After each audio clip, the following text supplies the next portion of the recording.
New at 6, it's a terrible lesson to learn, but one that could save your life. A Gastonia family now homeless after a grease fire torched their kitchen, destroying some of their most prized possessions and forcing them to live in a camper. Despite all the angst and turmoil, there's one thing that stayed constant, and that's their spirit. Evan West is in Gaston County with their story and advice from firefighters.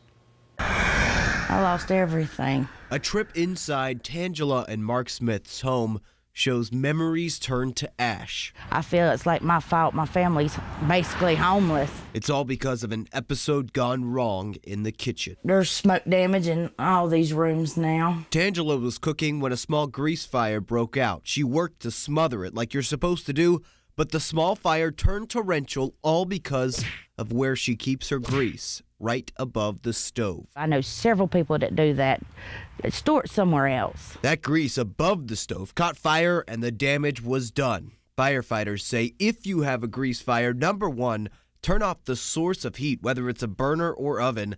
Number two, absolutely do not pour water on it. And number three, attempt to smother it by covering it with a pot or baking pan. And if it's too big, pour baking soda on it.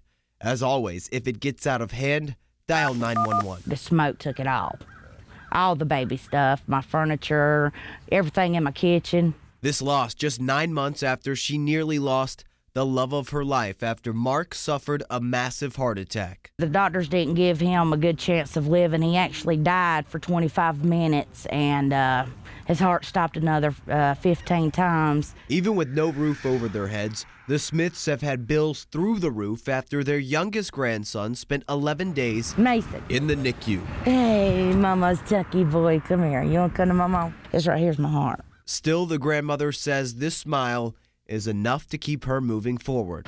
I think we've hit rock bottom. But then again, you know, you sit around and you think to yourself, your life is horrible and all this is going wrong, and there is someone always out here that's a lot worse than you are. Fortunately, no one was injured in that fire. Friends have set up a GoFundMe page account to help the Smith family. We have a link to that on our website, WCNC.com.